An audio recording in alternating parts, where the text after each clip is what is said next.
You gotta be hard, you gotta be tough, you gotta be stronger. You gotta be cool, you gotta be calm, you gotta stick together. All I know, love will save the day. Do it again. You gotta be bad, you gotta be bold, you gotta be wiser. You gotta be hard, you gotta be tough, you gotta be stronger. You gotta be cool, you gotta be calm, you gotta stay together. All I know, love will save the day. Yeah. Time asks no questions, it goes on without you. That's all I know. Okay. Leaving your love on this just save the pain. Time shifts to some but shouldn't I feel that too?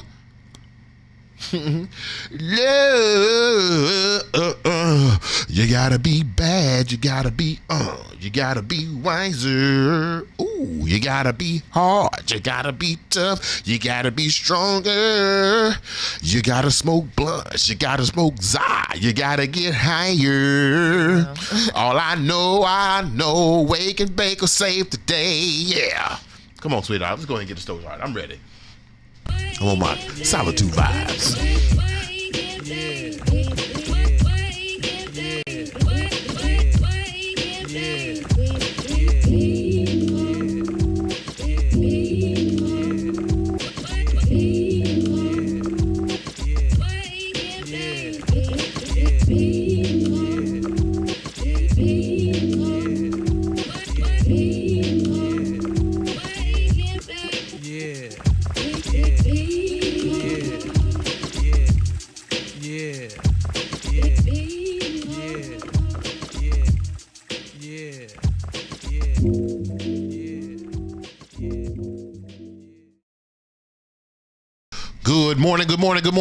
Good morning. Welcome back to another episode of Wake with BeMo. Shabba. This is your chance to get updated on all things happening in blackness, the new blueprints that create blackness, your thoughts about blackness, going through blackness. Shit, we even talk about a little whiteness from time to time. But before we do any of that, I want to say good morning to the stitch of my crochet shirt. Okay, I want to say good morning to the contrast of my colorless life. Okay, good morning to the lady of the house. Good morning, lady of the house. What? Say what? Good morning. You know I'm going through a little depression. All right. You know I'm going through a little something. How you feeling though? You know. Yeah? I don't know why I asked it like that. Yeah? What's going on? I'm cool. You coolin'? Yeah. All right. How are you? Well, you said you're going through depression. I'm fucking dying, man. All right. We got a great show for you this morning, though. We have some wonderful things that we want to talk about. My man Troy is on the line. What's up, Troy? He said my good brother, or my brother and my sister-in-law. But you know, hey, what's up? Ain't no legals yet. But we appreciate the sentiment, though. We appreciate it. We also got Shamiko and Natalie on the line. Hey. Shamiko married? I'm not Shamiko. I'm sorry. Natalie married. Shamiko, you married? Actually, don't know this. You got a secret husband over there I don't know about? She said, what's got you down? Another show, another day. Another show, another day. But today, we do have some great topics we want to talk to you about this morning. Congrats on the wedding again, Natalie. This morning, we want to... before we even do that, I want to give a huge shout out to the Washington Informer Bridge, WI Bridge DC, or at WI Bridge DC on all social media platforms. Make sure you go check them out. I think they just put out a new article. They actually are supporting a pretty awesome project, the HU Skate Club. Definitely go check them out. They just put out another personalized edition of the Washington Informer Bridge in combination with, I can't remember who. Damn. That made me a bad advocate, don't it? What else? What else is new? Shout out to the Washington Informer Bridge. Thank you for that. Appreciate y'all for y'all support. We also want you to go sign up for the new Blueprint newsletter. Definitely go check out the written machinations of this exiled revolutionary. We have a new a new newsletter entry coming out today, so definitely go check that out. BeMoBrown.substack.com. Definitely go check all that out. And then we also want to give a huge shout out to our Paul Robeson Negro of the Week, Mr. Trevor Wint Bishop. Definitely go check him out on T-Wint on all social media platforms. He is just reminding us that niggas do have space. And you know what? I'm going to need that reminder this morning. Go ahead, Trevor. You know Jim and Jane Crow hit the national parks too, right? Elaborate, my nigga. So boom, we either weren't allowed in a lot of these parks, or we had other ones on some color fountain type energy. The caucasity to think you can own nature. Exactly, bruh. We've been conditioned to think that these parks are some white people shit because white people ain't want to send them. Nah, that's crazy. And we ain't even talking about the ones we built yet. Built? What?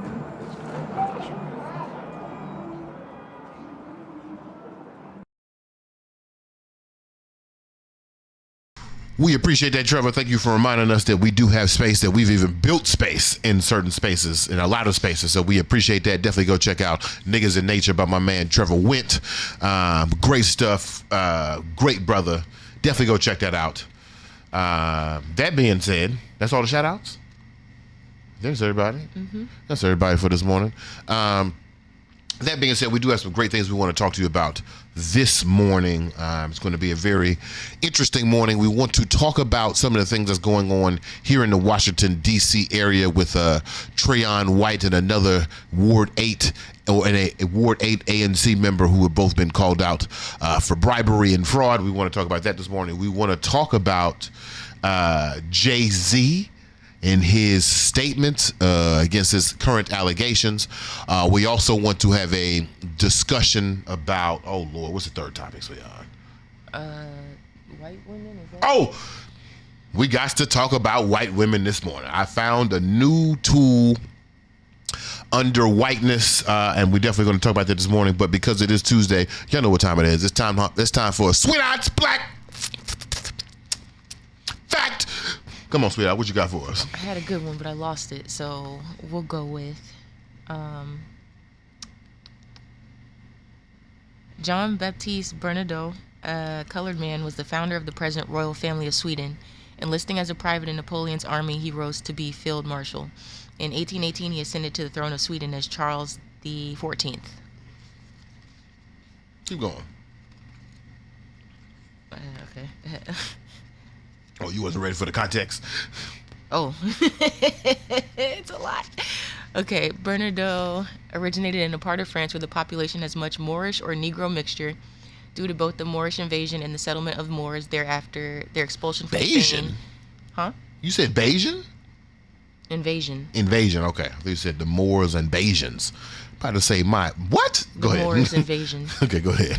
After their expulsion from Spain in the 16th century, Sir D.P. Barton says of the people in this part of France, their peculiar traits were traceable to their mixed ancestry, which comprised French, Spanish, and Moor. In Bernadotte and Napoleon, Barton says John Baptiste Bernadotte, son of a lawyer at Pau, France, with a dash of Moorish blood in his Gascon veins. By Moorish here is meant Negro, for if Moorish were white, it would have been indistinguishable from other white strain.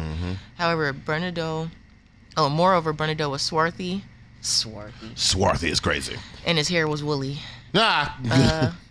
Swarthy? Right. Henri de Rochefort, famous French journalist, attempted to prove that Bernadotte was a Jew. He said Bernadotte had woolly hair and a hooked nose so common among Jews. But Bernadotte's baptismal papers proved that he was a Christian. Many Negro Moroccans of almost pure type have straight noses, and even in America, I have seen Afro-Americans with hooked noses. It's a mistake to imagine that all Negroes, even of pure stock, have flat noses. Some have faces that are Grecian in profile. And these, each of these sentences is, from a different source. I wasn't measuring the hook on my nose.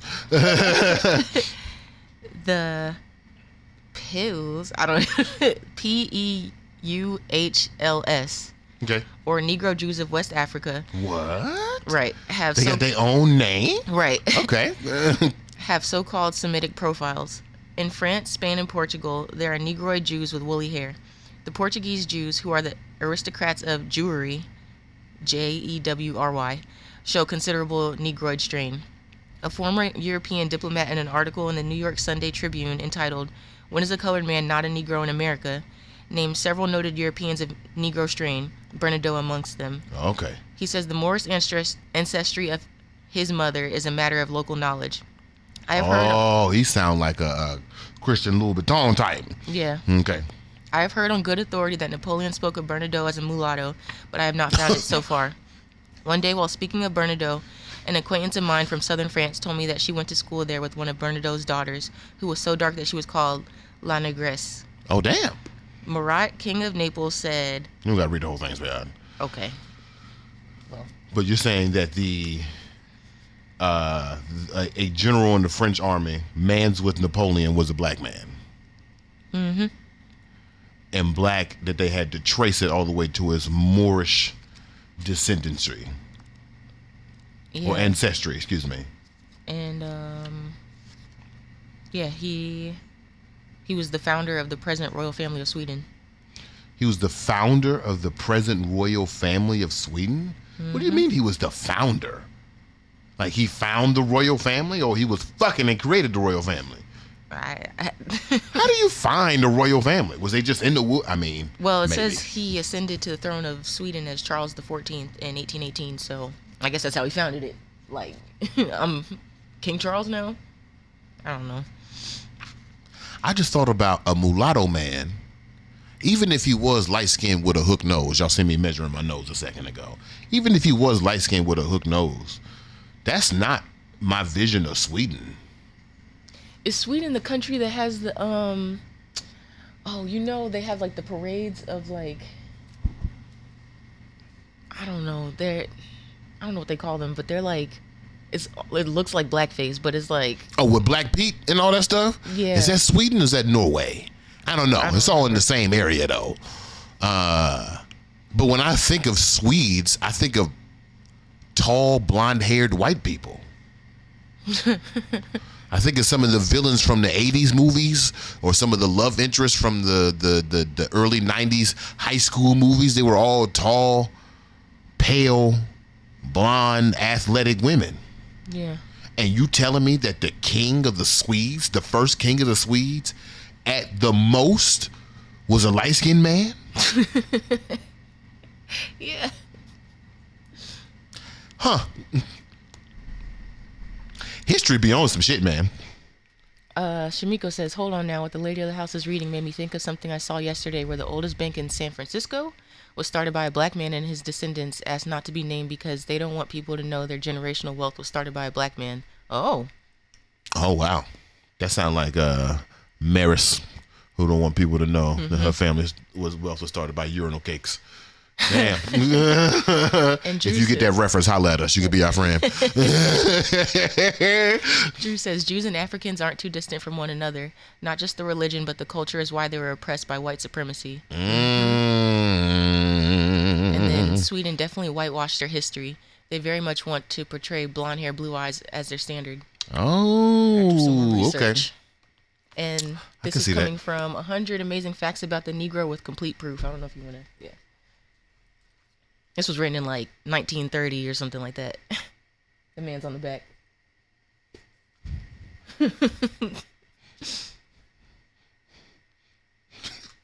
Okay, I got my influence on. Y'all definitely go check that out. This is where we get our Sweetheart Black Facts every Tuesday from. Sweetheart, I appreciate you grounding us in reality. History is so interesting, man. Yeah. It's so interesting. He founded the royal family.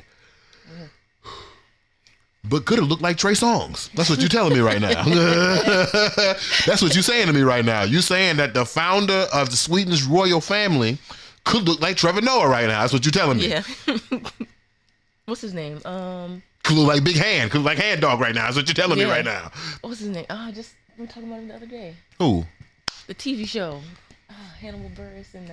Eric Andre. Eric Andre, yeah. Yeah, he could look like Eric Andre. Right. Huh. I can see that. All right, let's do this. We have 3 topics. I'm gonna let you select which one we're gonna do before we go to the break. We got on Jay-Z's statement. We got white women, and then we got Trayon White. Maybe we could start with Jay-Z. Let's start with Hov. Yeah. Jay-Z, I don't want to call him Hov no more. Okay. Shamiko said Trey Songz nose do got a little bend to it. I mean, I'm saying, Yeah. I don't know. I measured this. I'm flat as hell, ain't I? Damn. Why I can't be the king of Sweden, sweetheart? You'll be the king of Napa Valley. Thank you, sweetheart. I appreciate it. Thank you. I could be the king of my own domain. Okay, let's talk about Jay-Z for a second. So, as you all know, there's been a week since the allegations, and you know, as a wake and bake with BeMo standard, we try to keep trauma off of the show as much as possible. So I want to discuss this in a way that tries not to trigger those with sensitivities towards sexual assault. That being myself, if I'm being honest with you, I want to have a conversation about Jay-Z that indicts him of a certain crime, but we're not going to go into the details of his sexual assault allegations. But to open this conversation, I think it is necessary that we give a brief overview that Sean Carter, Jay-Z, was just implicated in a civil lawsuit in combination with Sean Combs, Puff Daddy, alleging that a 13-year-old was sexually assaulted by the both of them after an MTV award show in 2000, which means that 13-year-old in 2000 is now 37. Yeah. And you can go onto the internet and you can hear the voice of that individual. You cannot see the face of that individual. You can carry on with some of the particulars of the lawsuit and the technicalities of a lawsuit. Remind me to put technicalities on Tools of Whiteness. You can follow along with those technicalities and see how Jay-Z will probably get off of this particular crime, of this particular allegation, because of technicalities. But I am actually here to indict Jay-Z of a different crime. Okay. A crime that I believe to be more collectively dangerous than the alleged assault of one individual. Now, don't get me wrong. The alleged assault of this single individual, 13, now 37, has probably ruined their lives and the lives around them.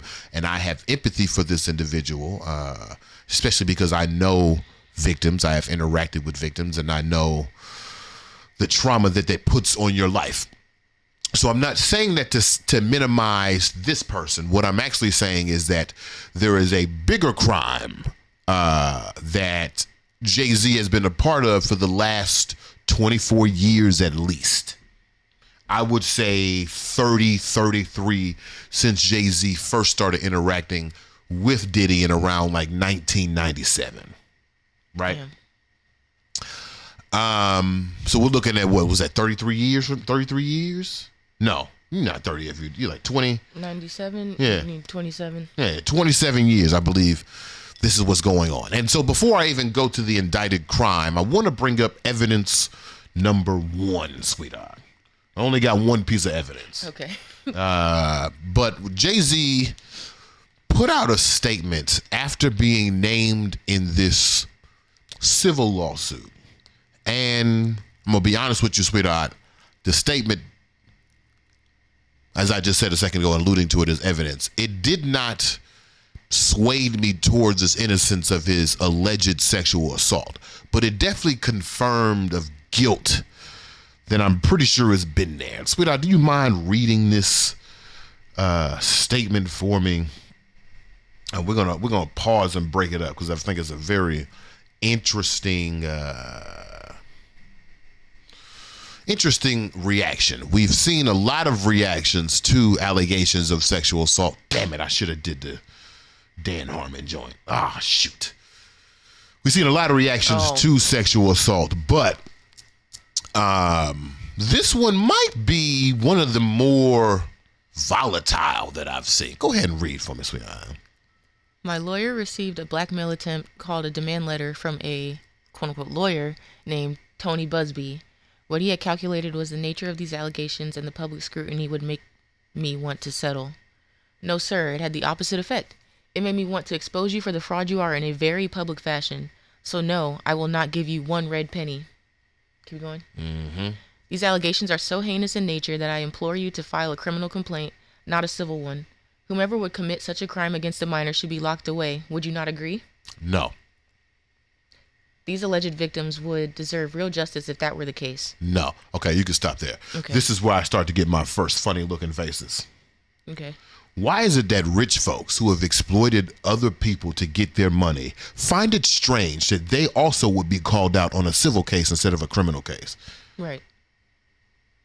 What is and because I have a history with victims, what is the thought process that me going to the court system will appease my hurt versus actually taking directly from you? Mm-hmm. What is this idea that victims are just like hapless individuals sitting in their homes crying, not seeing retribution, not seeking vengeance, not seeking anything outside of the formal justice system? What is that bullshit? Oh. Go ahead, talk about it. The people who are the abusers think that, how am I trying to say this? More so like they have so much power that the victim wouldn't speak out against them, like, you know what I mean? Yeah, like they're gonna, yeah. You need to, in order to address me, and we've talked about Jay-Z several times, in order to address me, you need to go through the state. Yeah. You need the police department. You need evidence. You need all the white trappings of technicalities and civility in order to actually accuse me of a crime that you think that I did. Right. But the moment that you go through a civil case, the moment that, and what's funny is that in a civil case, there is a lower bar for responsibility of a crime. Whereas in a criminal case, you need to show without any burden of doubt. Mm-hmm. You have the burden of proof without a shadow of a doubt. Within the civil case, it is actually other civilians who are deciding if you are responsible for this individual's whatever. And so it's interesting that Jay-Z is instantly denying or instantly scoffing at the idea that other regular people could hold him accountable for such a heinous situation. Keep going. This lawyer, who I have done a bit of research on, seems to have a pattern of these types of theatrics. I have no idea how you have come to be such a deplorable human, Mr. Busby, but I promise you I have seen your kind many times over. I'm more than prepared to deal with your type. You claim to be a Marine? Marines are known for their valor. Pause right there and read exactly what you just wrote again. But now I want you to think about it as Jay-Z projecting his own self upon someone else. I have no idea how you've come to be such a deplorable human, Mr. Busby, but I promise you I have seen your kind many times over. I'm more than prepared to deal with your type. Go ahead. You claim to be a Marine? Marines are known for their valor. You have neither honor nor dignity. You gonna call a Marine whose client is accusing you of sexual assault. This person who's trying to defend someone who is a victim of sexual assault has no valor and honor? Keep going. My only heartbreak is for my family. My wife and I will have to sit our children down, one of whom is at the age where her friends will surely see the press and ask questions about the nature of these claims. Stop right there. And this is where I have decided that Jay-Z is guilty of a crime. Read that statement again. My only heartbreak is for my family. My only heartbreak is for my family. Me and my wife are going to have to sit down and talk to our daughter? So when Puffy got arrested, what did you say to Blue then? When Puffy gets arrested for all of these heinous crimes and these allegations that are against him and lawsuits are coming out day by day by day, but then Blue can clearly see you at the Rock Nation brunch with Puffy. He can see you in old interviews before even you knew her mother with Puffy. She can hear you on songs with Puffy. She can see you in interviews with Puffy. So what did you tell her when Puffy was arrested? Or did you say nothing? Did you allow her and her friends to come up with their own conclusions about Puffy's behavior and then secluded yourself away from any association with this individual to keep yourself innocent? Did the people know what the crime is yet? I wonder if the people know what the crime is. Keep going, sweetheart. She's at the age where her friends will surely see the press and ask questions about the nature of these claims and explain the cruelty and greed of people. I mourn yet another loss of innocence. I'm mourning yet another loss of innocence. And he's using this language in response to allegations that him and Diddy took advantage of a 13-year-old. Children should not have to endure such at their young age. This is crazy. It's unfair to have to try to understand inexplicable degrees of malice meant to destroy families and human spirit. My heart and this is coming from the person who is representing someone who spoke out against you, but they're deplorable. My heart and support goes out to true victims in the world who have to watch how their life story is dressed in costume for profitability by this ambulance chaser in a cheap suit. You have made a terrible error in judgment thinking that all celebrities are the same. I'm not from your world. I'm a young man who made it out of the project of Brooklyn. We don't play these types of games. We have very strict codes and honor. We protect children. You seem to exploit people for personal gain. We protect children. What was that? Say it again. You seem to exploit people for personal gain. How old was Foxy Brown when she signed to you? Right. And that deal wasn't exploitative? How old was Aaliyah when he was... How old was Beyonce? Oh. All right. But they weren't exploitative. You created a record label in the most capitalistic section of humanity. You are a participant in the exploitation of other artists, whether they be children, adult, youth, old.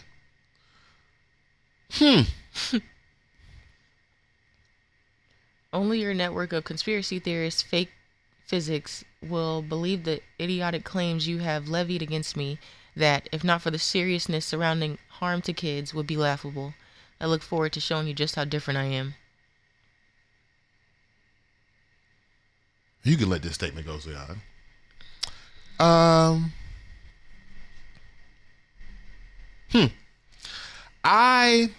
When I read this statement, obviously Jay-Z is angry. He's called him his cheap little suit. He's called him deplorable. He's called him a man of the Marines with no valor and no honor. He is talking about the death of innocence while responding to a claim that he stole such innocence from another 13-year-old. And again, I don't want to get into the particulars of this specific allegation, but Jay-Z is definitely guilty of something, and I know what it is. And Sweetheart, you know what it is. Jay-Z is guilty of association. Here's what I know, Sweetheart. Me and Nomad are about to enter into a cassette project, right? Now, I'm not a rapper, but this is as close to as me being on a track with the individual as close as possible, right? Yeah. If Nomad was out here, I don't know, punching old ladies and stealing their wallets, I'd know about it. Yeah. I would have heard about it. His mans would have said something about it. I would have seen it on social media. I would have heard the reputation. And when approached with the accusation, Nomad, you out here punching old ladies in the face? I would have asked Nomad, hey, you out here punching niggas in the face for their wallets? Yeah. Now, respect to my current depressive state, I'm not no big somebody, okay? I'm a regular somebody with a regular level of inquisition and a regular level of curiosity. But I would still know this. What I'm confused about when it comes to Sean Combs, I'm confused on how he could commit all these atrocities in this very insular 1% bubble of hip hop and these niggas not know. And to me, this letter that we just read from Jay-Z, as angry as it is, it confirms a hypothesis that I have found. Matter of fact, Charlemagne said this one time. Charlemagne's father said there's a rule of 10. There's 3 people that'll fuck with you, there are 3 people who won't fuck with you, and there are 4 people in the middle. Of those 3 groups, who's the loudest? Is it the people who fuck with you? Is it the people who don't fuck with you? Or is it the people who reserve to do nothing? You would think it's the people who don't fuck with you, but You would think it's your haters. Yeah. Fuck him. Fuck BeMo.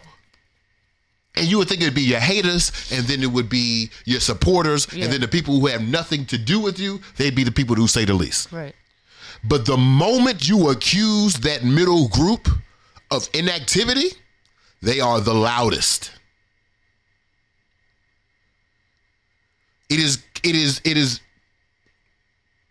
has been my understanding after reading this Jay-Z letter that Jay-Z is of the loud neutral. He are the people who have witnessed, who had an inkling, who had an understanding, who knew the rumors, but instead of accusing, instead of calling out, instead of holding another person accountable, we just keep making money. We keep showing up at the rock brunch. We keep showing up at Diddy parties. We keep including him in different music discussions. We keep alluding to him as one of the greats in hip hop. But now that accusation, whether true or not, has come blaring back to his face, now he wants to be angry. Now he wants to lash out. Now he wants to protect the innocence of children. Where was that in 2000? Right. Where was that in 1997? Where was that when you first had the inkling that something's a little off with Sean? And this is why I have no peace for you, Jay-Z. I do not accept your statement. I do not accept your anger. If anything, you have just shown who you're really mad at, which is yourself. Mm-hmm. You have no honor. You have no valor. You have the cheap suits. All these things you're accusing this lawyer whose job is to defend someone who is accusing you, whether you like them, whether you think they're ambulance chasing or not. They are choosing to defend someone who is accusing you. And for you to attack them shows me everything that I need to know. Mm-hmm. You are guilty. You know there's more than 7 deadly sins? No. There's an 8th. What? You know what the 8th deadly sin is? Acadia. Or acedia, if you will, if you're speaking in Greek. You know what that is? Inaction, laziness, listfulness, the inability to affect the world because you don't see the gain in it for yourself. Mm-hmm. We got the comments. That's all I really got to say about Jay-Z. I really feel like he's guilty by association. Now, this is no federal crime. This is no state crime. This is no technicality that Jay-Z is wishing people would go through if it's really a crime. This is no crime against the state. It's a crime against you and me. And he gonna play in our face as if these allegations don't affect his legacy. Brad, the whole internet right now is asking, how old was Foxy Brown? How old was Beyonce? You're not exploitative? Billionaire Jay-Z, who thinks capitalism is not a bad word, you're not a manipulator? You're not involved with nefarious activities that bring you wealth, regardless of the harm it causes to other people? You're not? You gonna tell me that with a straight face, Mr. Rockefeller? And you think that's air you're breathing? Oh, you on borrowed time, excuse me. Jay-Z, you on borrowed time, brother. Because I don't know if you know this, but the NFL is really white. Of purity class white. Oh, you stepped out one time? Oh, you can't be an owner no more. How long till these allegations make enough noise and Jay-Z loses a little prominence at the NFL? How long until these allegations make a little noise and he actually has to go buy that 1/3 stock from Dame Dash in Rockefeller? How long until this billionaire thing falls down? Everybody's pointing at Cat Williams, who predicted the world for this year, but it's actually Mos Def. What if this thing is crumbling? What if this thing is falling down? Will the Blueprint 2 save you? Will American Gangster inspire you outside of your American crisis? Does the Black Album inspire you to take action against those who have wronged you? Or is this just a nigga in a cheap suit entertaining us for $4.99 at a pop? What if this whole, I love how he put celebrities in quotation. That might be the right thing, the rightest thing that he said in the whole statement. What is this celebrity thing? What is a celebrity thing if it protected you, if it allowed you, if it profited you based on the detriment, on the marginalization, on the minimization of other people? What is this? Why are we looking at you? Because you got mediocre raps. Now, you know I ain't never like no Jay-Z rapping. I'm just being honest with you. No. I'm going to go ahead and throw my opinion in. All right, anyway, what we got? Carl! My two white friends are on Instagram at the same time. Colin and Carl meet each other. Let's have dinner. Carl, you hear what Jay-Z said about men in the military? He said y'all don't got no honor and y'all don't got no valor. That's what he said.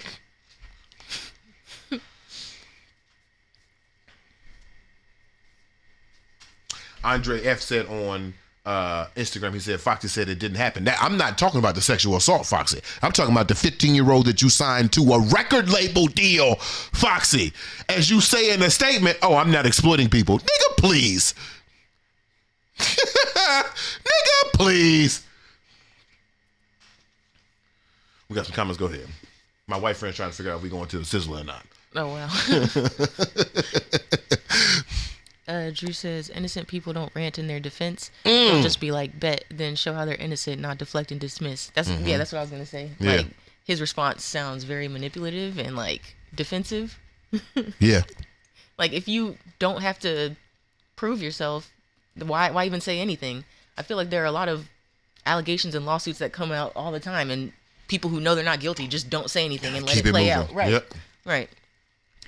And then Drew says, what am I going to tell my wife? Right. Why y'all ain't talk about it already? Why is it a secret? And that's just playing on ethos, like trying to get people to feel bad for you. Like, no, I don't feel bad that you have to explain to your daughter. Like, I don't. Right. You should have been explaining it. Exactly. You've been doing it. Right. Hey, Dad, when'd you meet Mom? Drew says, reminder, Jay-Z was 30 when he got with the barely legal Beyonce. It's not a stretch to imagine he would groom lower-aged girls. Not at all. Geronimo says, many parents have skeletons, is what I keep saying. Many parents have skeletons. You know what's not in my mama's closet? A 13-year-old. That's insane. Let me think here. Let me think if there was a time that my mother or my father found out that they were actually dealing with nefarious people, and how exactly did that work out? Because I feel like all your parents' friends, good people? I think so. Well, that's a great question I want to ask the Wake and Bake People Nights. Are all your parents' friends good people? Because I'm sitting here really trying to think about if there are any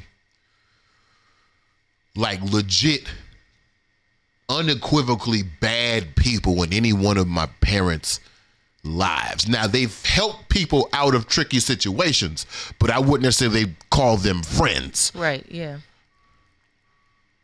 Like there was an ex-con that used to come over and do our yard, and my mom would pay him $200 and a bottle of liquor, but I wouldn't necessarily say that they was friends.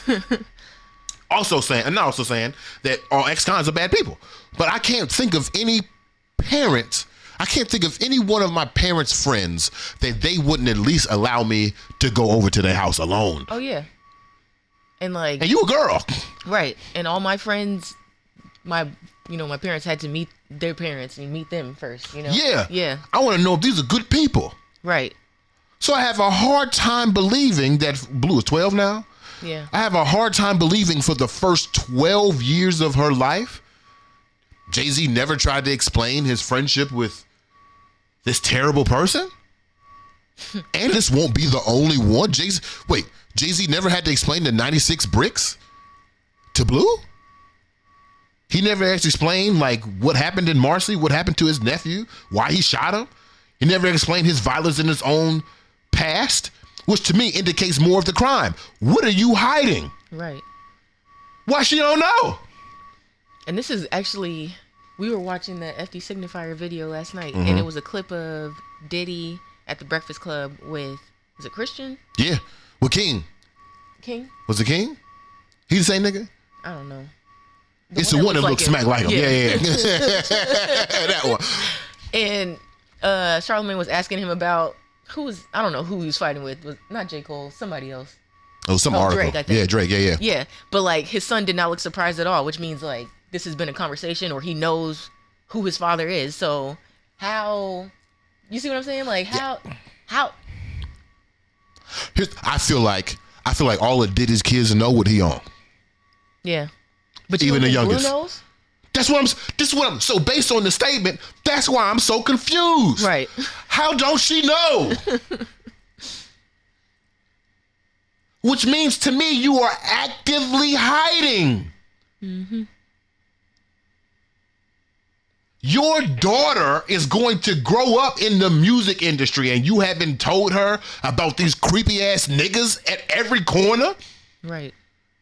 Why? To protect yourself?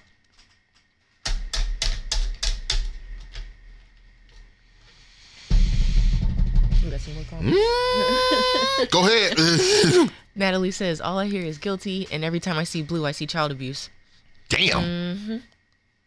Yeah, I see exploitation already happening blue. Okay, I wasn't ready for that one. I don't like talking about blue though. Geronimo said, I mean, drug dealing is exploitation. Right. Yeah. But the part of the statement is, you exploit people? Where are the 96 bricks, Jay-Z? Drew says he's guilty as fuck. He stabbed a man to death before he was famous. Right. Natalie says facts. Shamiko says, just to note, the allegations were thrown out due to inconsistencies in the complainant's story and outright fallacies in their interview. And then Shamiko says, Geronimo, the drug dealing was the first thing I thought of when I read this last week.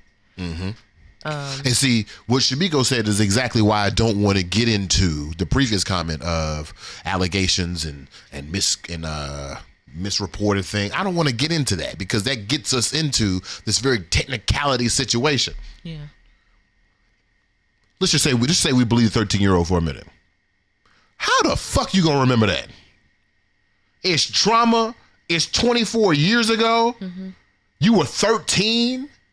You probably still making sense of the situation. Right. Anyway, that's why I want to get into it. The thing that I still stick on that Jay-Z is guilty of, no alleged, is association.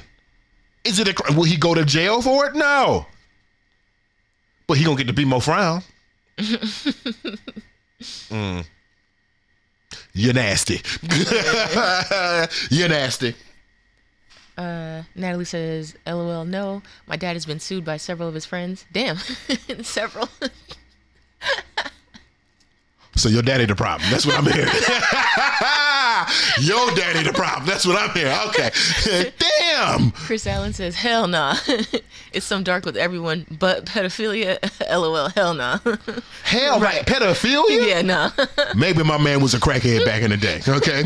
Maybe my man deadbeat daddy on the low. Right. But pedophile? Yeah, nah. God damn. We don't play that. Also, Chris Allen, I'm talking again now. Right. I wonder if you will. Go ahead. Drew says, my mom is a defense attorney, so we've seen some shady shit. Damn. Jordan says, their friends today are pretty decent, but back in the day, there were some questionable people, but we were told about them. See, I told you. Right. And now you can't go over to Lucy house by yourself. Why not? Stay away from there. Just don't go over there. Natalie said, oh, there was only like one friend that my mom would let us stay with. Yeah, I had about three. Yeah, about three friends? Yeah. Y'all were girls. Yeah, right. Yeah. My mama, man, respect to Renelle. She ain't care. They ain't give a fuck, bro. I'm telling you, I was a young feral child, man. I'm telling you, just wild. But this was a time, didn't nobody want me. A black boy? A little dark-skinned black boy wandering around. Anybody want, and we had codes. You know what I mean? Like, you don't go kidnap the kids who are getting off the bus. What the fuck's wrong with you? Yeah. We have a code here. Yeah, that's You run around in your van and you offer candy. You don't just go run around trafficking people. straight off the bus. Damn, that's crazy. Come on, kids, get in my car. You got some candy. That's how you traffic. Not just snatching niggas off the street. That's how you traffic. All right. Damn. Yeah, Shamiko says, yes, Christian is King Combs. Okay. Okay, that's all the comments? 2 more. Drew says, if I had kids, I personally would never leave them alone with friends. Not because they've given me a reason to distrust them, but because you never know. It'd be the ones you trust that hurt you the most. Yeah. Damn. And then Shamiko says, my father has been cyclically incarcerated my whole life. Cyclically is crazy. Cyclically. I'm so sorry, Shamiko. I was probably around 12 when I finally asked what he did, so I don't think it's unreasonable she ain't know it before now. Okay, that's fair. You were 12 when you found out. Okay. I appreciate the insight. I appreciate the perspective. We got some things going on Instagram.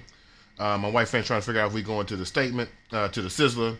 Carl says, I remember getting older and realizing some of the men I looked up to were actually low caliber. This is true. Mm-hmm. Andre F says, gambling addiction, southern adoptions, where the mother is sister cousin, a lot of skeletons in generational closets. Yeah. Colin says, the distinctive rights. Definitely go check out my man Colin. I will say, as the father of a pretty cool teenager, they have zero interest in their parents.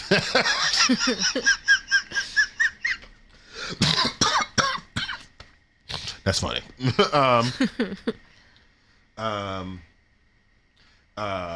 Andre F says, my father lost 92 bricks and is still alive to tell the tale. I'm on the edge of my seat. Very true. Colin then says, the brown frown. I think we got to trademark that. Yeah. You're nasty. Jordan said, y'all seen the meme, you kids want drugs? And the kids are like, yes. You kids want some drugs? Yeah. I love drugs. See, that's natural selection. Get them kids out the goddamn street.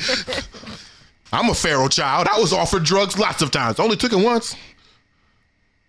But I was from a fellow kid. You know what I mean? He was 16. I was 13. So, you know what I'm saying? It was cool. Whatever. All right, let's do this.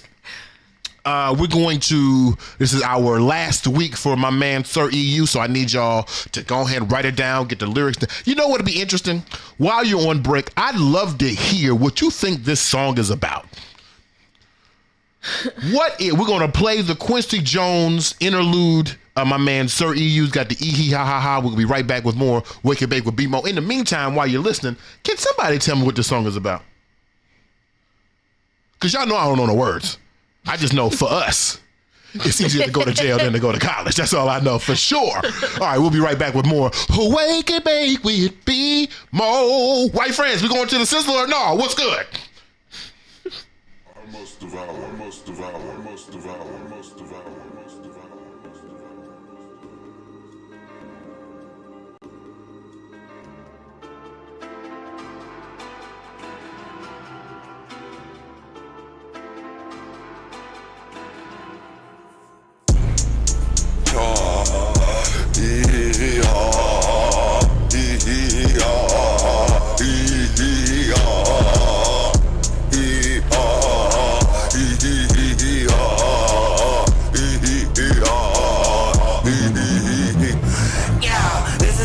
Friends that motivate people, vilify the villains who I know that hate people.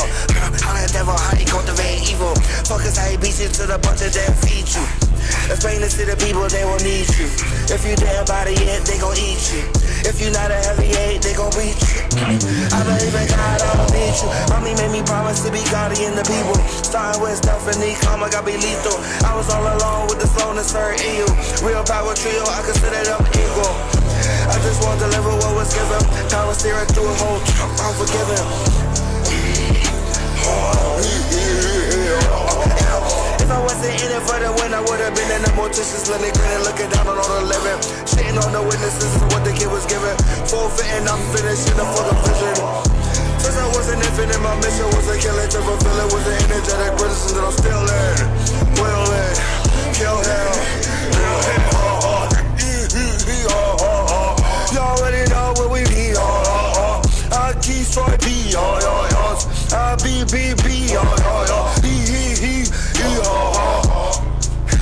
we are destroy, and I'm a evolved into a devolver, and I earn stripes when the tree talk. And I strike like a G-dog.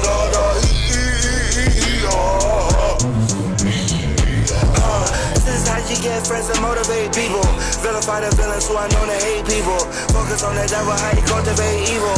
Notice how he beats you to the punch and then feed you. Explain it to the people and I promise they will need you. If you damn body it, I promise they will eat you. If you not a heavyweight, I promise they gon' meet you. I believe in God, bitch, I don't fucking believe you. Mommy made me promise to be guardian of people. Started with Stephanie, the karma got me lethal. I was all alone with the flow that's her ego. Real power trio, I consider them equal. I just want to live what was given, but was there to it to the top. I'm forgiven. If I wasn't in it for the win, I would have been in. No more distance, Lindgren and looking down on all the living. Shitting on the witnesses of what the kid was given. Forfeit and not finishing the fucking vision. This and vision since I was a fucking. Oh.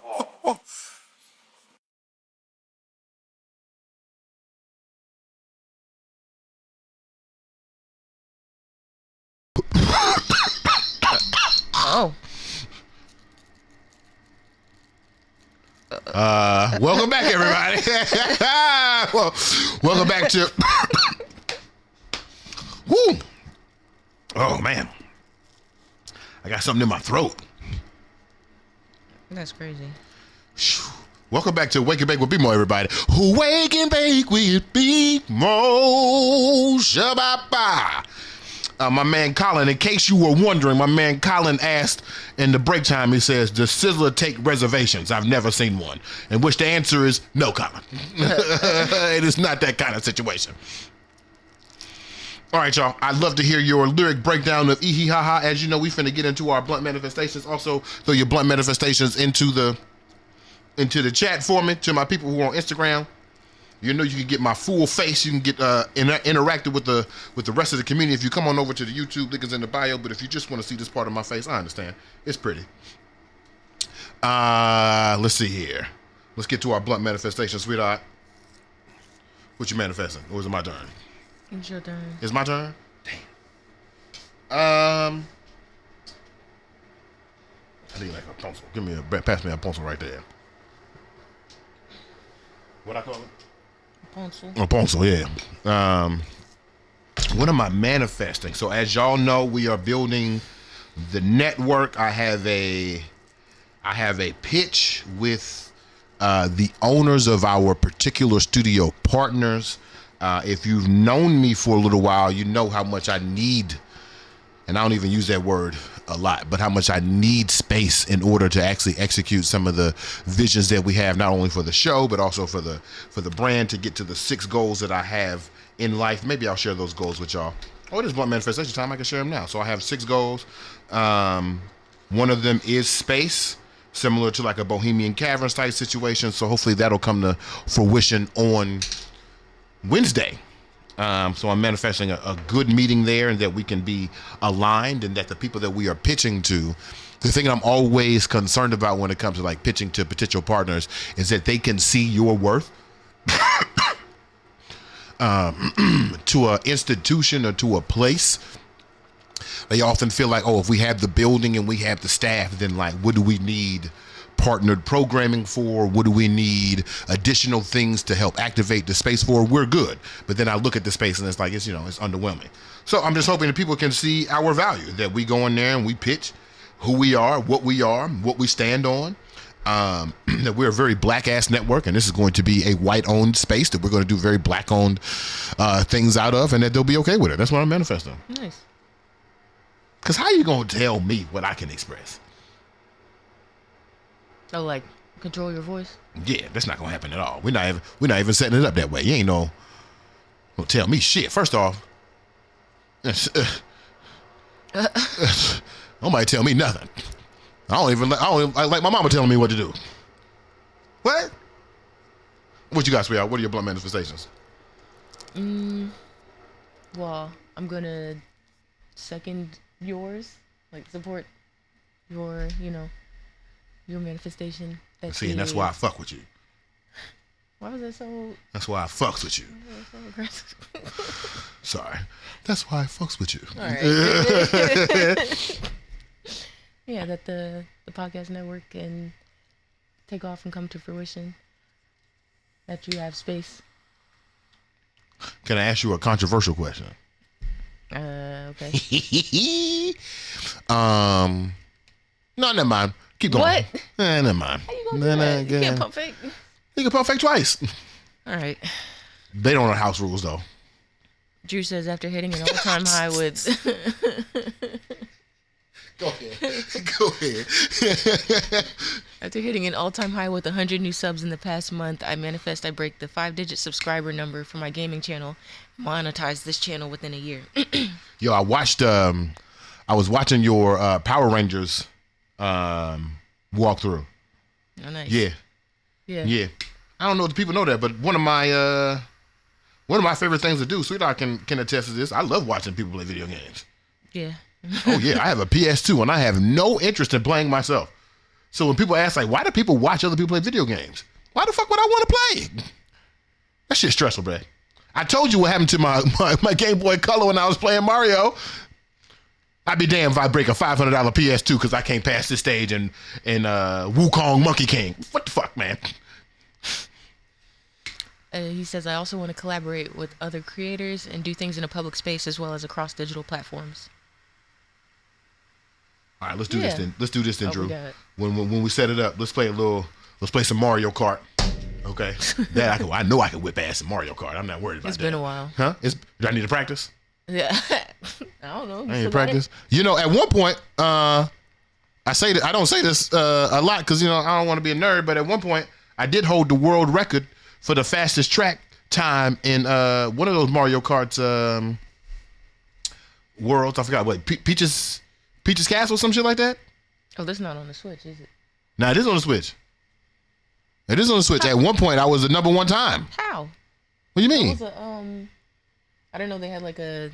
They got a leaderboard that they place online. I didn't know it was global. Yeah. Oh. Why are you number one? I was. I got quickly replaced. There's been a new workaround on the track, and now my time is like 15 seconds slow. Oh, okay. Natalie says, manifesting a new work contract. Okay. Mm-hmm. Where you working? What you doing, Natalie? Matter of fact, don't tell me right now. Wait, can you text me? You can text me. Or DM me. I'd be very interested to see what you're doing right now. Jordan says, I manifest not being afraid to go after being a digital content creator. Yeah. 2025, it's your year. Yeah, it's your year, man. It's your year. You know we gonna put you on. Mm-hmm. Ain't no problem at all. You know what the cheat code is, though, Detroit? That baby. You start putting that baby on screen, you gonna have 1,000 views in no time, baby. Don't worry about it. Oh, yeah. Use your son. Get in the rap. Drew says you're challenging the raw nigga in Mario Kart with the little face. Challenge. I wish I had another group of, you got fifth graders? I wish I had a group of fifth graders I could debate you with. We'd whip your ass. Aggressively. Pass me an ashtray, man. All right, so we got all our blunt manifestations in. Everybody blunt manifested? All right, we talked about, Imani said to me one time, she said, we're going to talk about the same 15 people on the show. And she right. Jay-Z one of them. We're going to talk about the same 15 people. 15. It might be like 8. It might be 8. We ain't talk about Jada Pinkett this season yet, though. No. She's been a little quiet. She's been quiet since the book. Oh, yeah. She's been quiet since the book. And I was supposed to read the book. I haven't got to it yet. I got to get through The Bluest Eye. I got to get through Zora Neale Hurston's short stories. And then I got one more. What's my man name? Who wrote... You talking about Percival Everett? Or? Percival Everett. Thank you, sweetheart. Thank you for being in my mind. All right, we got 2 more topics, sweetheart. What we got? A kids open mic night? That's pretty cool. Drew said, my babies would destroy you. I don't even got none, so maybe. Kids open mics. Maybe. That's cool. Huh? I didn't know they had kids open mics. Oh, boy. What's the other 2 topics? White women and Trayon. Let's start with Trayvon. I feel like it's going to be quick, actually. Because I just want to do a quick news update. And actually, this kind of leads me to more of a trend prediction rather than like a true topic. So you can put up the picture, sweetheart. Here in Washington, D.C., we live in wards. there is a Ward 8 city council member who was accused of taking bribes for a anti-violence program. He's caught on camera taking, I think it's like $300,000 to prioritize this anti-violence program. It's in partnership with this developer. So if you know much about DC, there is a strong relationship between, as with any city, I guess, there's a strong relationship between potential developers and city council members, governors, et cetera, et cetera. And there's an understanding that there's probably some bribery going on, but a nigga ain't been caught on tape. They got my man's on the full in the passenger seat, taking the money, asking questions. And so part of my very revolutionary black ass is like, damn, fuck. Part of my very revolutionary ass is kind of like, damn, why can't black folks do crime and do government at the same time?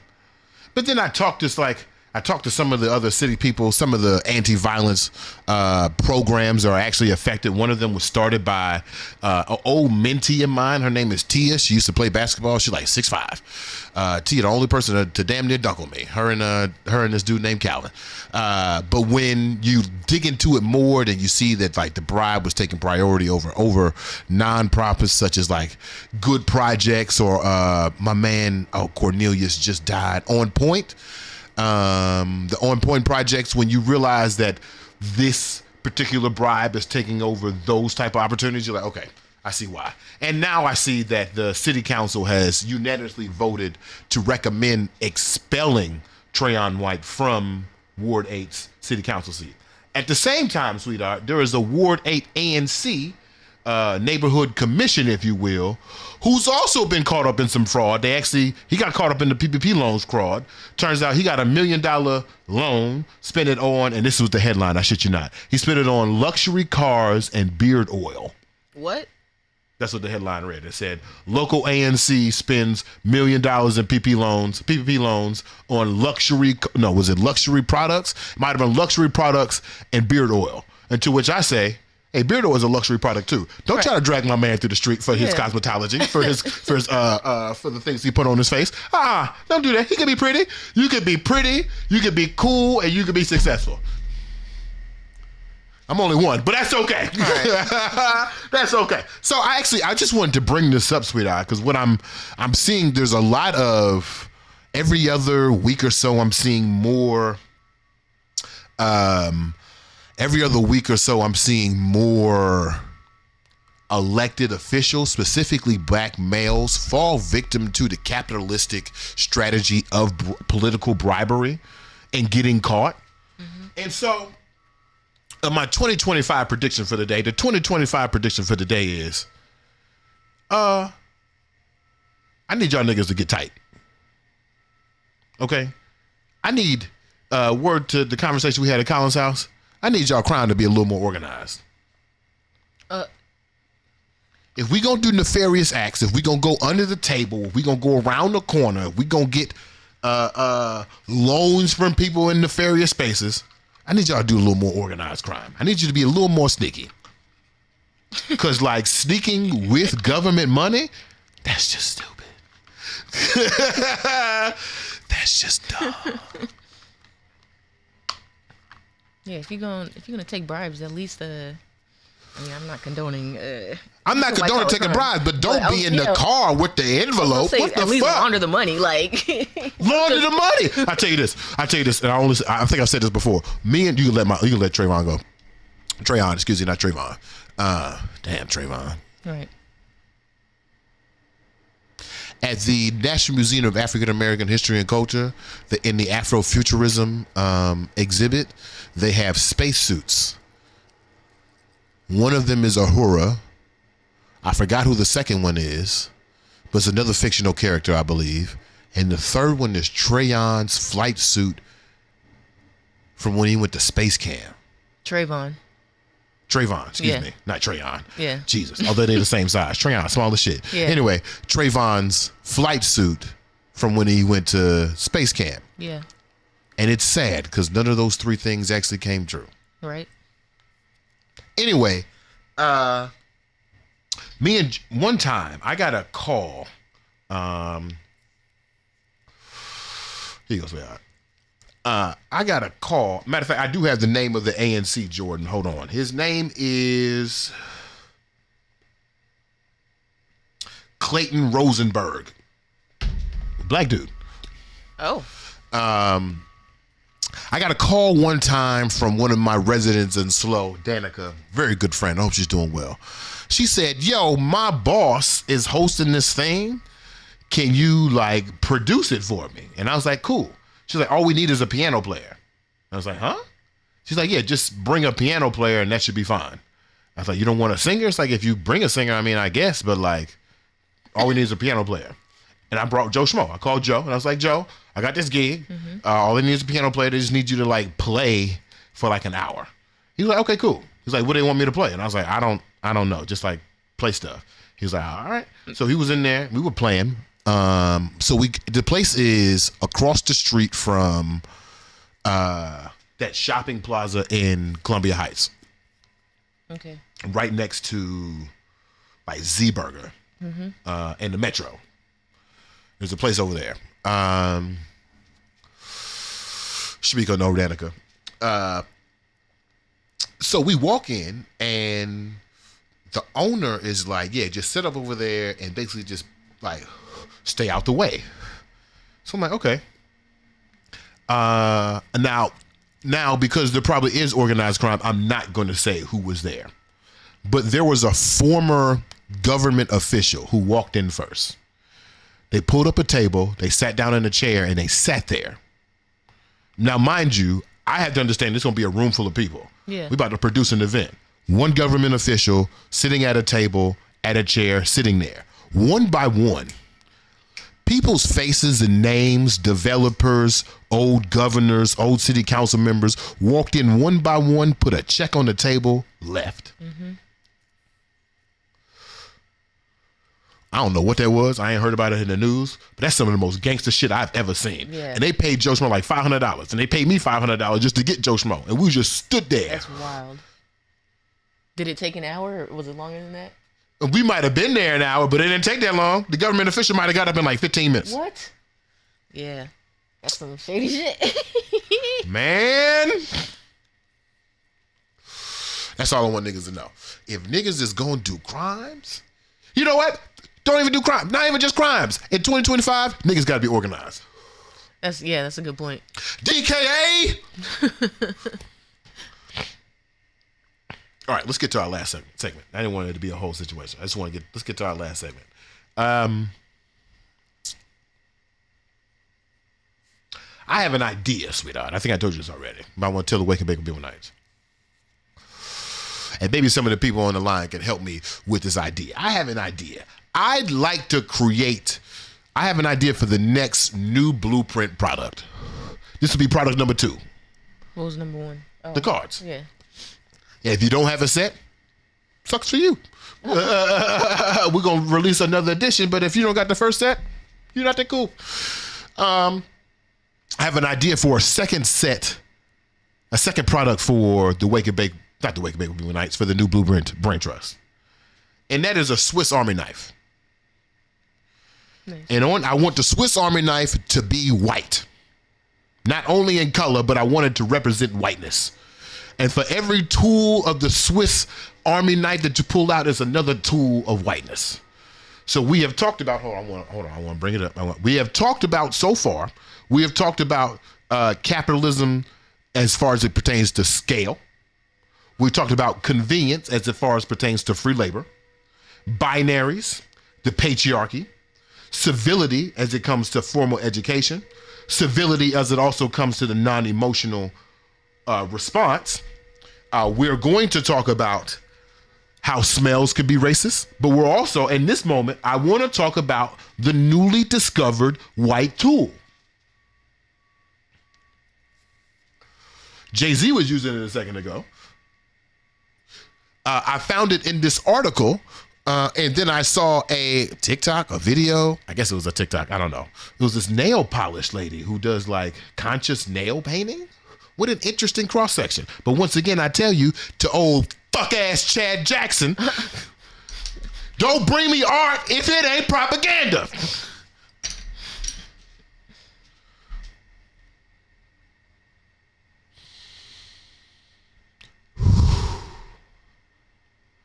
Okay. We found before I go off on Chad O. Jackson, his bitch ass. I'm about to go there anyway.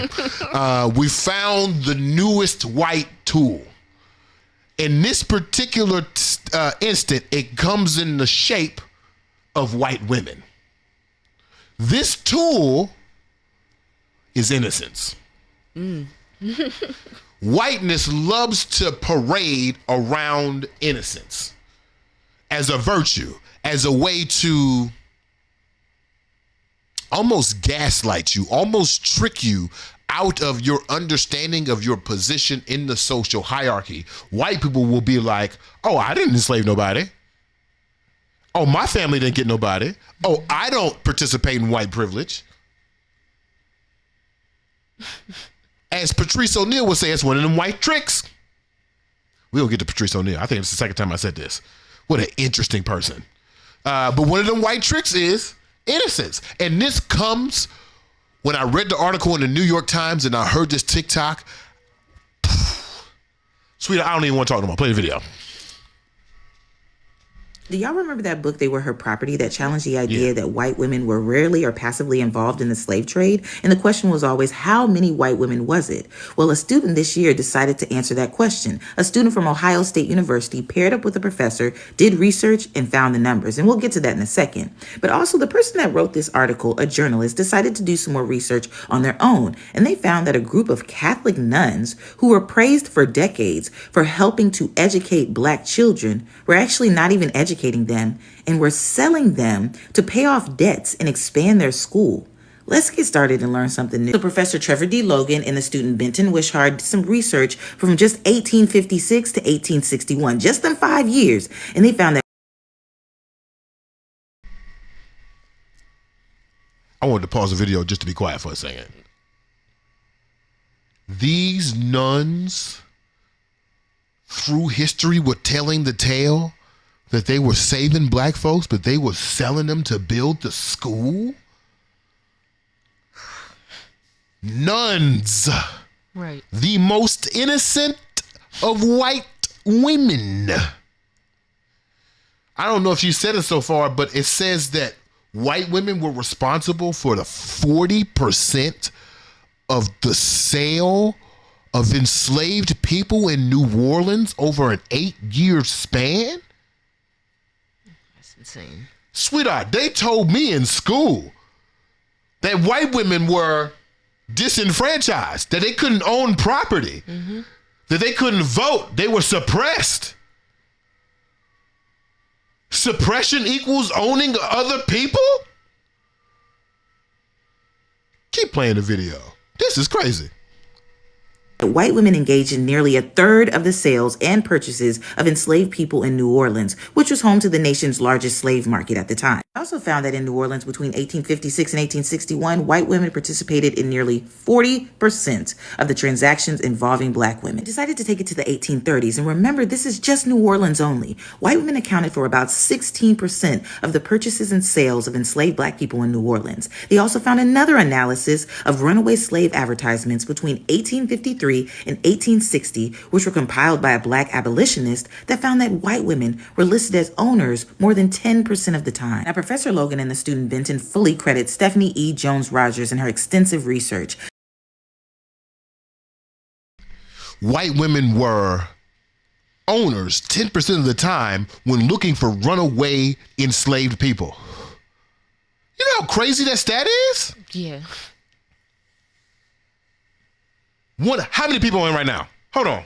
How many people in here right now? Are there 10 black folks right now? If there are 10 black folks right here, in here who are listening to this right now, there are 10 black people through time.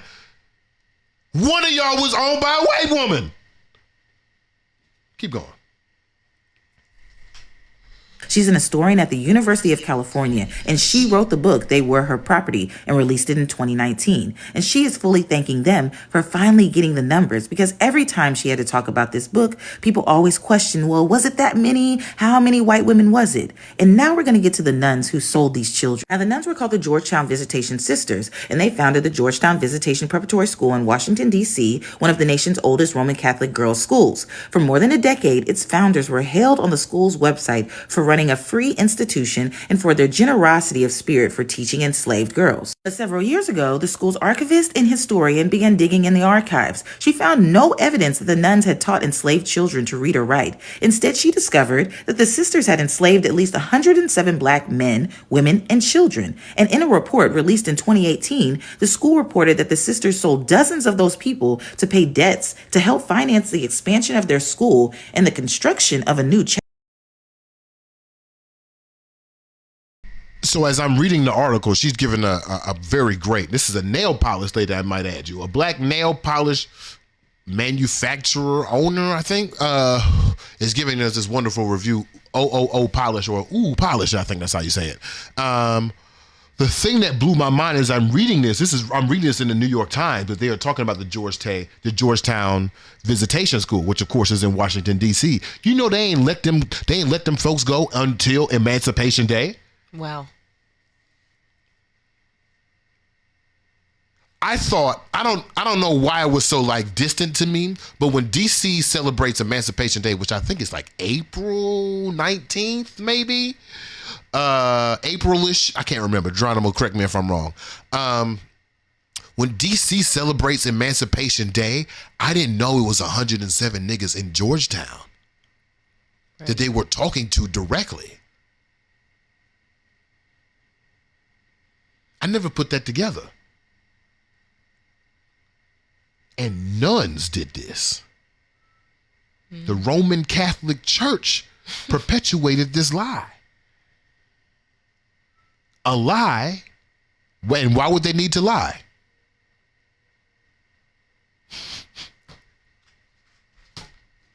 Sweetheart, why would they need to lie? If you thought what you were doing was on the up and up, if you thought what you were doing was right, was with God, why would you need to lie? And I want to note that this story happened in November. This emancipation happened. These reparations were considered in Georgetown a couple of years ago. They not as loud as Jay-Z. Oh, keep going.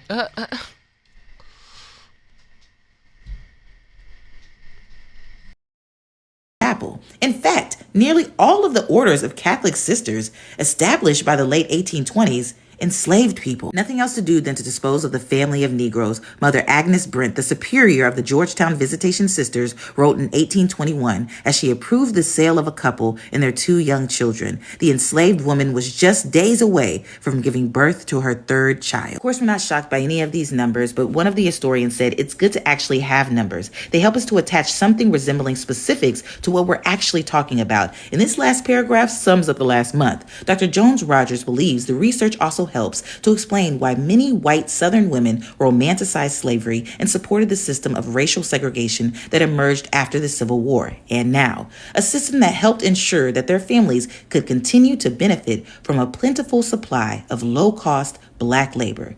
They choose white supremacy because they see it as economically advantageous. I hope you learned something new.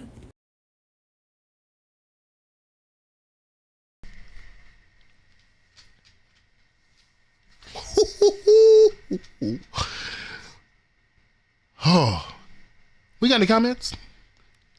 I don't even what are your thoughts? Yeah, that's you went to Catholic school, right? Mm-hmm. What are your thoughts? Were your sisters and your nuns, were they innocent? It's crazy because I don't remember there being any, I guess, racially charged incidents with them or aggression. You know, they weren't violent. So, but of course, that's not every situation and experience. Like that's just me. Yeah, I think our sisters were we're good. You think y'all were good? Yeah.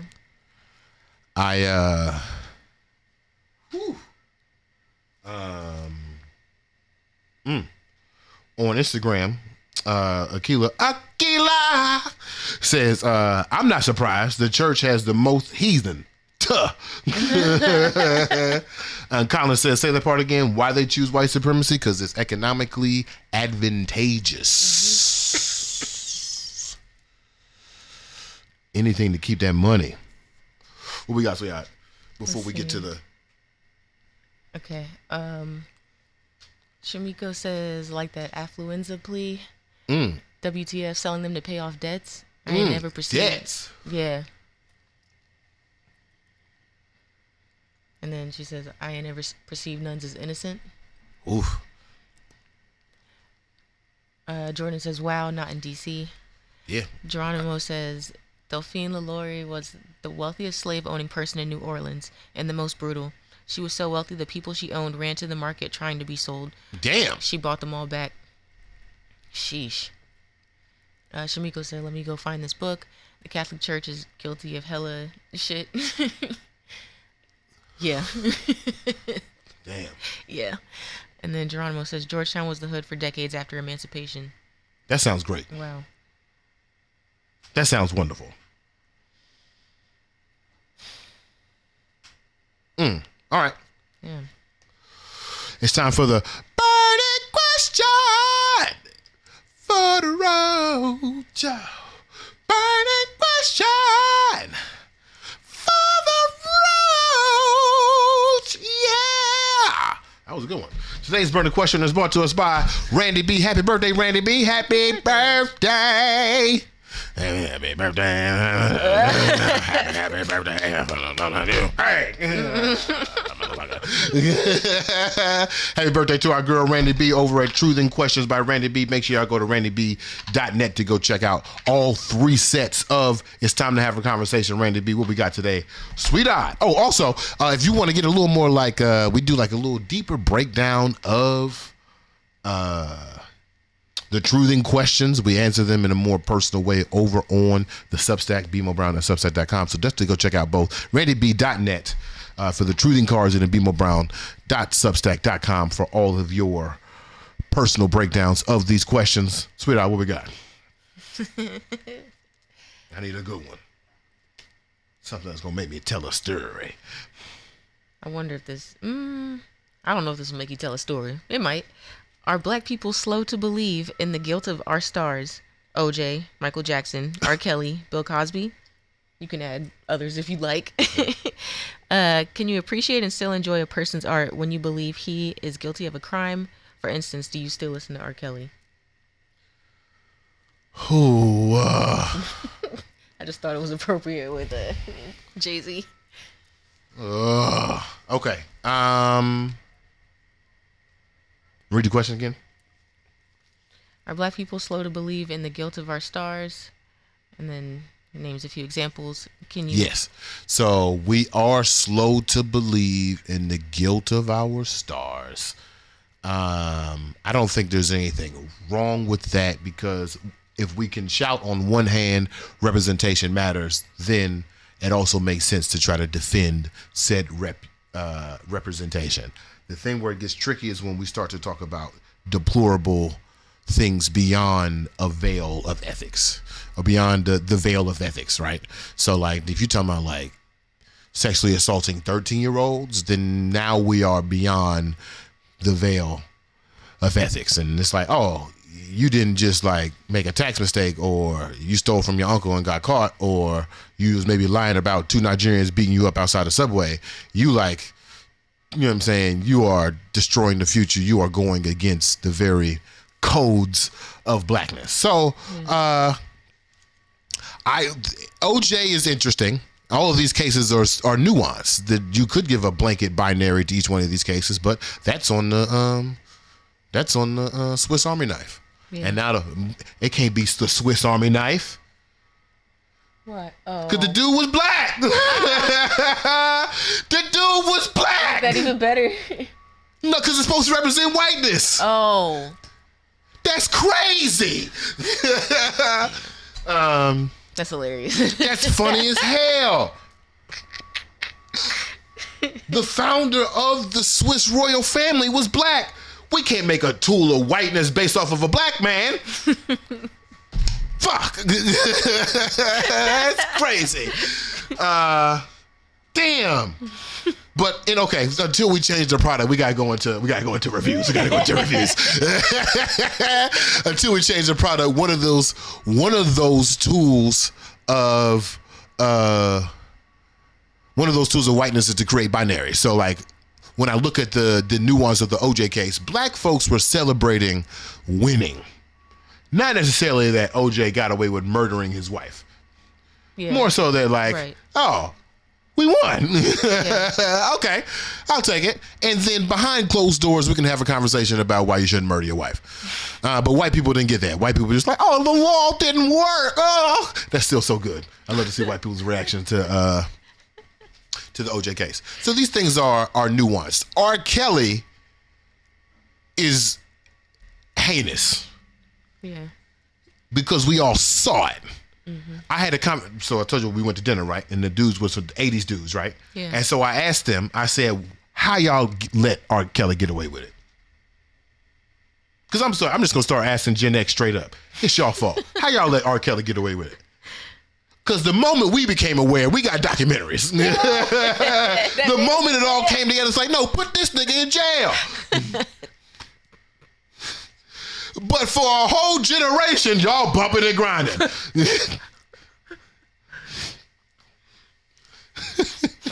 What'd they tell me? What'd my man say? He said, oh, I wish I had the argument, but it made sense. He said that like, I think we're having a conversation that Me Too wasn't a snap moment. It was a gradual thing. Okay. So if you take that same slope back up, somewhere around the time. Oh, this is what he was saying. Okay. He was saying during the crack era, the D-boys were like 15, 16, 17. They were like 13 to 21. They'd be like their lifespan from 13 to 21. So you start serving at 13. Okay. And then you probably witness your first murder and start doing your first trauma around 14, 15. He said it wasn't rare to see a D-boy with a 13 to 14-year-old because the D-boy still thought he was 13 to 14. But say the last part? Because the D-boy still thought he had arrested development. He still was living in the mindset of being a 13 or 14 years old. Okay. And it wasn't a crime. Well, it wasn't, I guess it wasn't a pedophilic crime because if everybody's in the same world and we're all breaking the law, then I don't see the crime there. I don't necessarily say I agree with that situation. But if you see that perspective and you see the D-boys are supposed to be what art is based on, then for them, you see a R. Kelly person with a young girl, it don't necessarily faze you. But as time goes on, and as the crack epidemic dies down, and as I would say regular ethics return,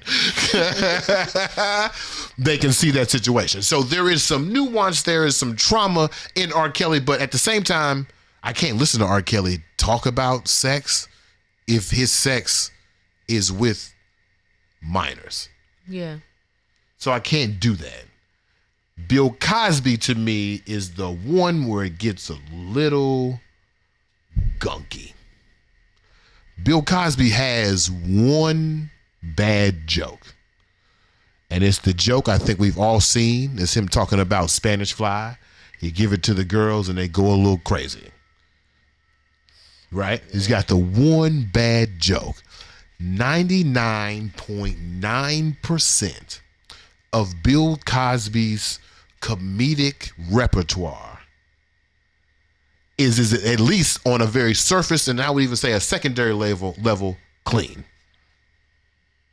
When you start to get to his relationship with Lisa Bonet, then you start to see, okay, all these things are actually connected into a very patriarchal cycle. So as Bill Cosby is talking about in his early comedy, he is talking about being the man of his household, the father of his household. It's very innocuous, I'll tell you, on a very primary and even on a secondary level. We love The Cosby Show.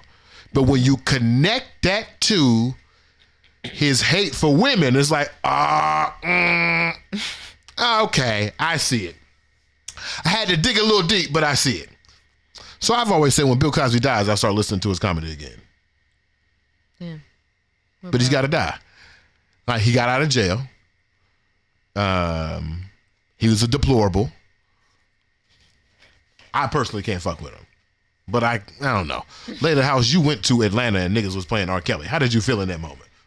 I don't know. I was uncomfortable for some reason. Well, I mean, not for some reason, because, you know, I know context and what he's singing about. But, yeah, everybody else was singing, and I was the only one not. And it was weird. You know what's interesting about our perspective? People will call us bitch-ass niggas. People will say we soft, we trigger too easily, and that's how I know I'm not ready. I don't know what's going on in the world. Because you saying they were just in the club like it was just regular R. Kelly. I don't know if I've heard R. Kelly in years. It was a party bus, to be fair. It wasn't in the club. Even then? I've been on party buses. No, but yeah. Like, you have control over the music. You can, yeah. What about Read the question again. Michael Jackson? What about him? Oh, he was one of the people. You did the other thing, so I thought you. I don't know why. Oh, okay. Hold on. There is a book, a report, a legal action. And you know what? I don't even want to say too much before I don't say the right thing. But I'm pretty sure they proved the allegations to be bullshit. Yeah. So I don't even think of Michael Jackson that way. Just weird.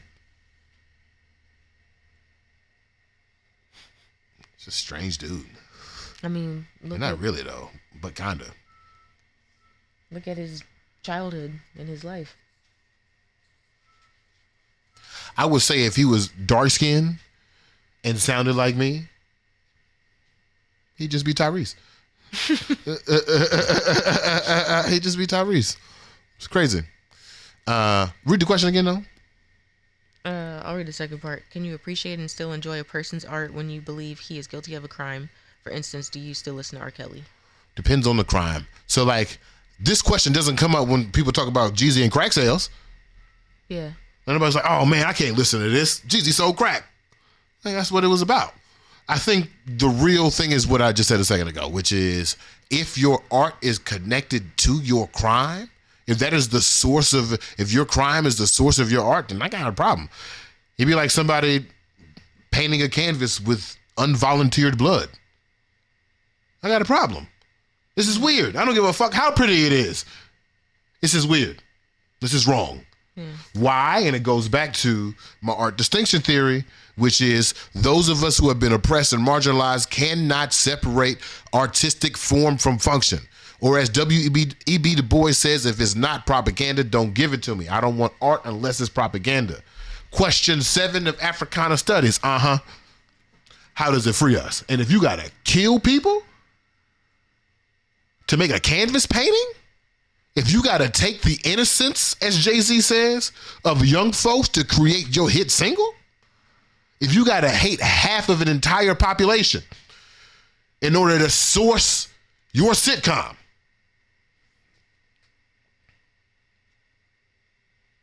I don't know.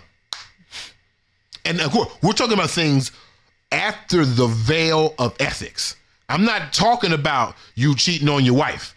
I'm not talking about you skimming on your taxes. I'm not talking about you stealing from the grocery store.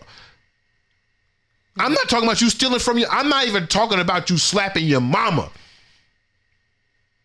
Eminem. Oh. His mama just died recently too. Oh, damn. That's not what I'm talking about. I'm talking about, this is 60 allegations? 24 lawsuits while you're on bail, while you're in jail, waiting for trial? 13-year-olds, 16-year-olds, 15-year-olds, documented footage.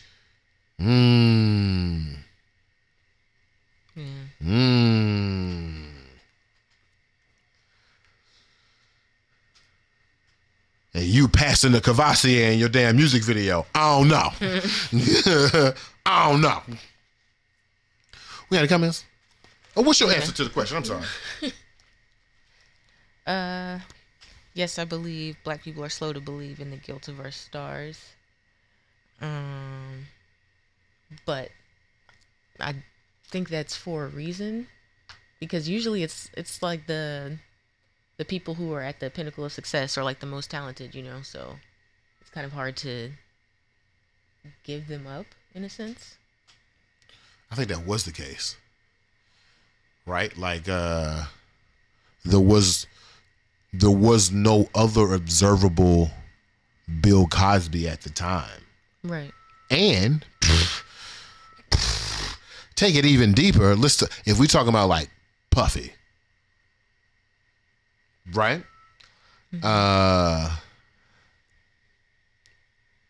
If Puffy is the gatekeeper,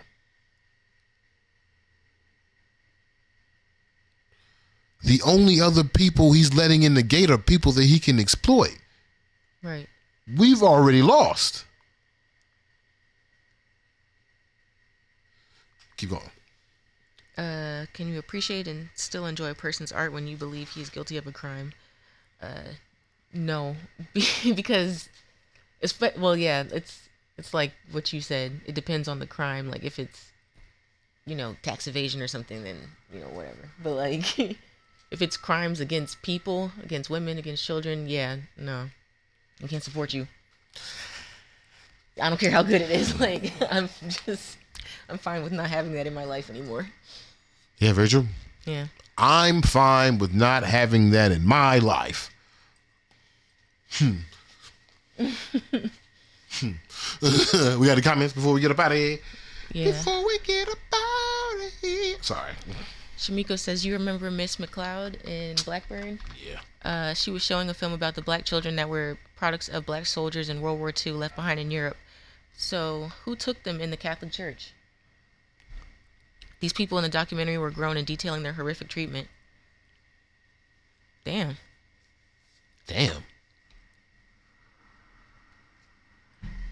Oh no. What else we got? She says, why can't we? They base their success off black labor and invention all the time. Say it again. Why can't we? That's a question. They base their success off black labor and invention all the time. Yeah. I don't know. See, with Puffy, it gets really hard because he's so on everything. Right.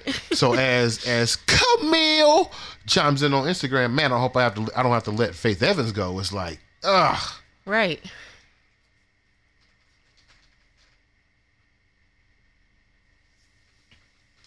Oh. Woo.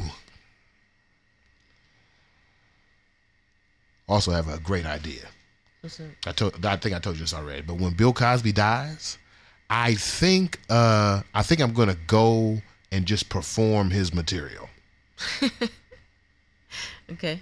And then I'm going to dare someone to say something about it. I'm just going to start performing, not as Bill Cosby. I'll do the same material as myself. Although he's got like wife and kids, I'm going to present the same thing until somebody says, hey, ain't that Bill Cosby? And I'll be like, so? Aren't you stealing his material? And then I'll be like, so? So? And? What about it? Don't you think that's wrong? No? Now what? Now what? He wasn't using it. What else we got? Oh, she was saying that comment was about the Swiss Army knife name. Yeah, I guess. Maybe. We'll take it to reviews. We'll see. And she said that Arrested Development statement applies to Michael Jackson. Yeah. Micah says, as a very non-perfect artist, I'm weird on being so absolute about the depreciation of art based on personal failure.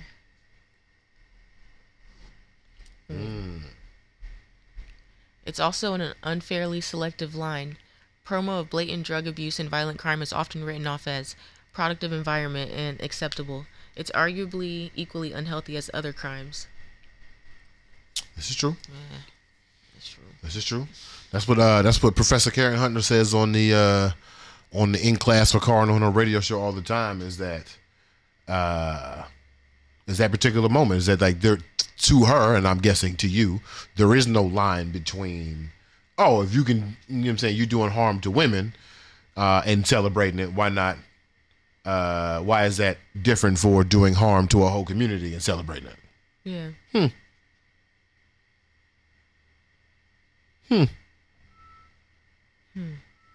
Maybe because I don't see crack users as innocent. Which might be right or wrong. I don't believe in the binary. But I don't know if I see people who participate in violent crime being violated as innocent at the same level as a 13-year-old being violated as innocent. And I think that's where as we talk about, like, as I mentioned, this veil of ethics, I think that's where it goes. Now, could I do more internal investigation about the innocent or the level of innocence in a 13-year-old person versus the level of innocence versus someone who is doing crack? No, because I think that gets weird. I think you're talking about undeveloped minds versus developed minds.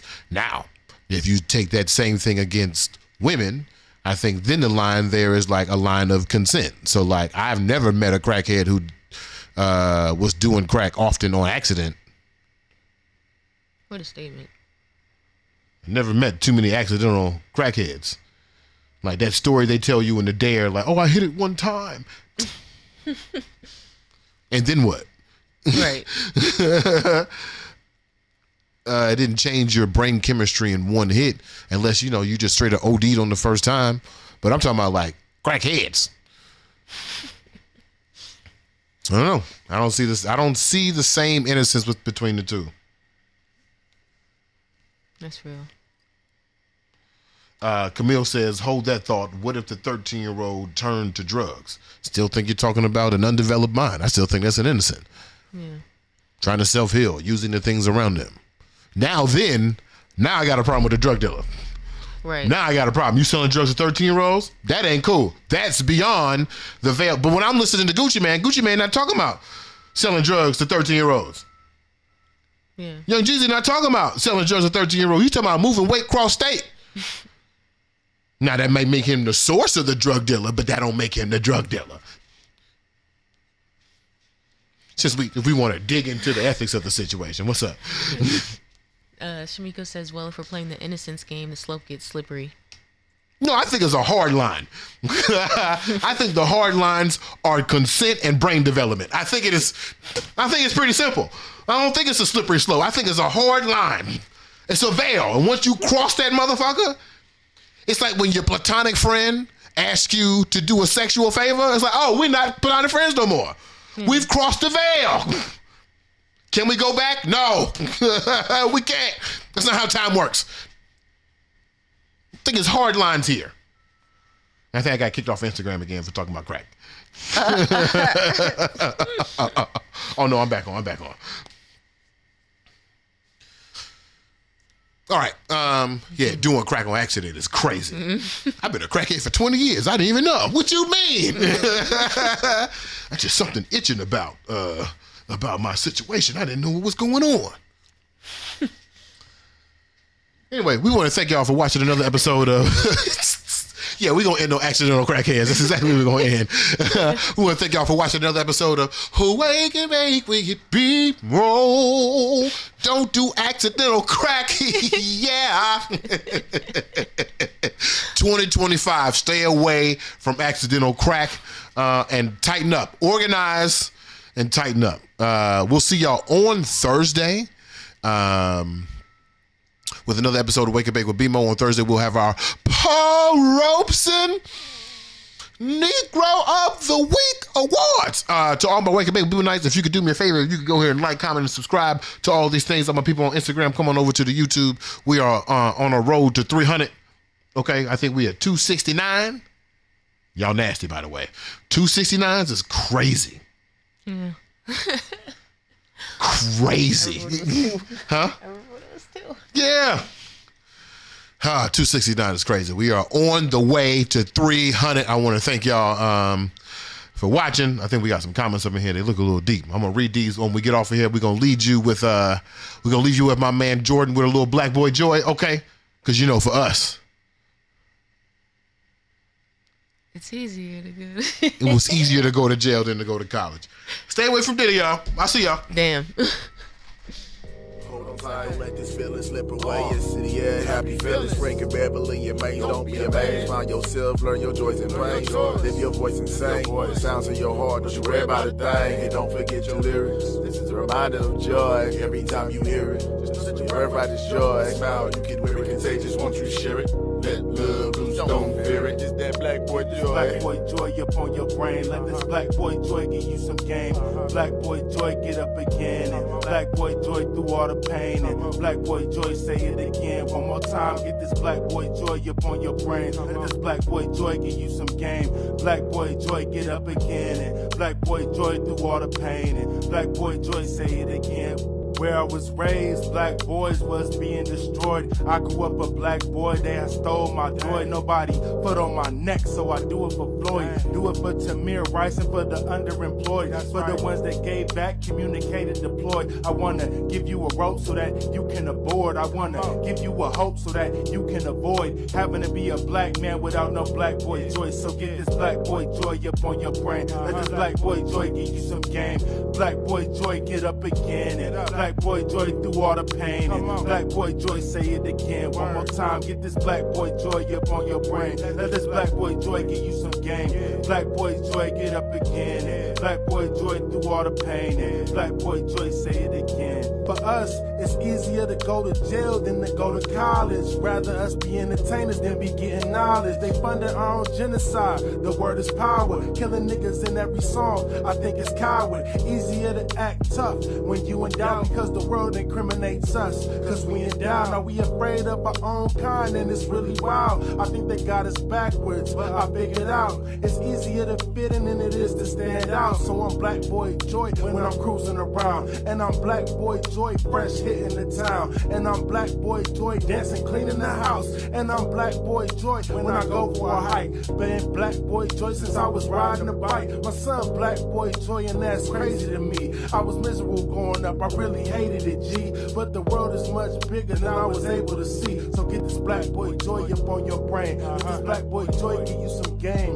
Black boy joy get up again. And black boy joy through all the pain. And black boy joy say it again. One more time, get this black boy joy up on your brain. Let this black boy joy give you some game. Black boy joy get up again. And black boy joy through all the pain. And black boy joy say it again. Smile.